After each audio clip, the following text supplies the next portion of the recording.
Have you ever thought about how banks operate in the USA compared to India? It's fascinating to see the differences and similarities between the two systems. In India, whether it's a government bank like SBI or a private one like HDFC, they all function under the Reserve Bank of India, or RB. This central authority regulates everything, ensuring stability and trust in the banking system.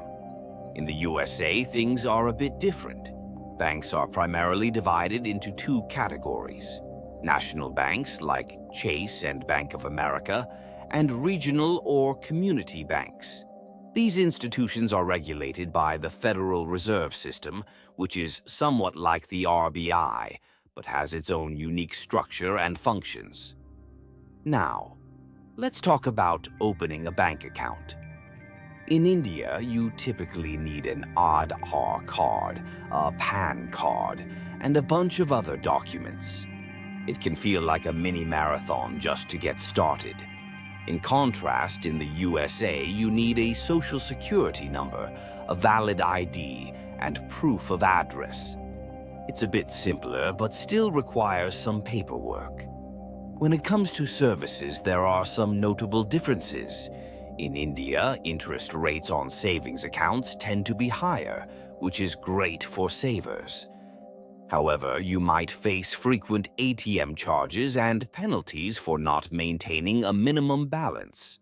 On the flip side, in the USA, interest rates are generally lower, but the banking experience is incredibly smooth. Mobile apps, online transfers, and 24/7 customer support are the norm here. It's all about convenience. Another interesting point is how people use their cards. In India, debit cards are the go-to for most transactions. But in the USA, credit cards reign supreme. Your credit score is crucial here. It can determine whether you get a loan, a mortgage, or even a job.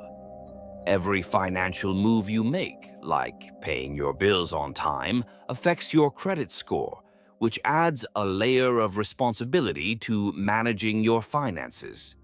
In India, many people still prefer visiting physical branches to fill out forms and conduct transactions. Meanwhile, in the USA, almost everything can be done through mobile apps or online platforms. Even ATMs here are advanced. They can accept check deposits, reload cards, and transfer money without you ever having to wait in line. Fraud protection is another area where US banks excel. If there's an unauthorized transaction on your card, banks often refund the full amount, making it a lot safer for consumers. India is catching up, but it still has some ground to cover when it comes to fast dispute resolution and overall customer protection.